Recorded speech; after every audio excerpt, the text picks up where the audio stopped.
Welcome to Tank Team, the ultimate game of coordination, communication, and cooperation. Today, we'll be covering the basics on how to play this friendship-shattering game. So let's dive right in. So, teams in Tank Team are formed of up to 8 players. Text and voice chat are provided, but voice chat is the preferred method, for obvious reasons. The objective of the game is simple: destroy all the enemy tanks. To do this, you either need to blow them up with a barrage of projectiles, or simply push them out of bounds.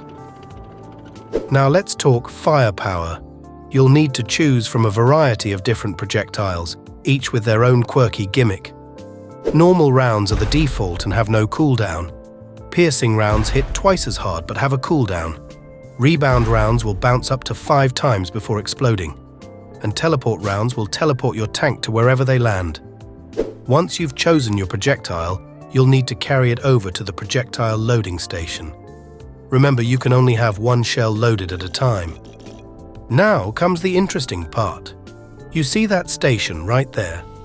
That's the periscope, your only gateway to the outside world.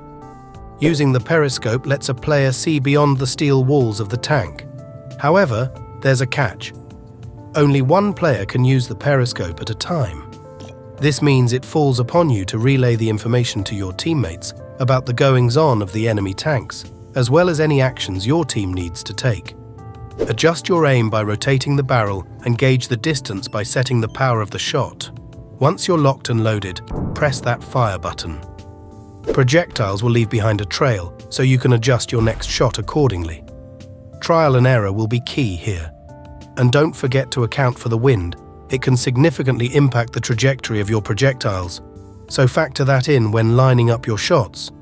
You can also drive the tank using this station, but beware, you only have so much fuel, and if it runs out, you'll be a sitting duck. But fret not, all you need to do is pick up a jerry can, fill it up at the fueling station, and then drop it off at the engine, and you'll be back on the road in no time. At some point, your tank is going to take some damage. When it does, stations will catch fire and cannot be used until they are extinguished. Players using the station or standing nearby will also be set on fire and temporarily lose control of their character. This is where the fire extinguisher comes in.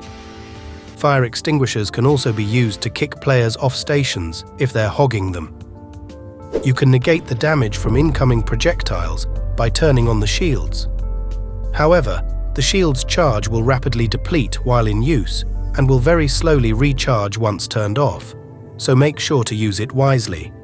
You also cannot shoot while the shields are up, so take that into consideration.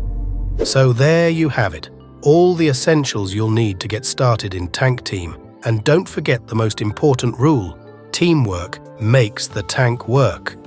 Good luck, Captain.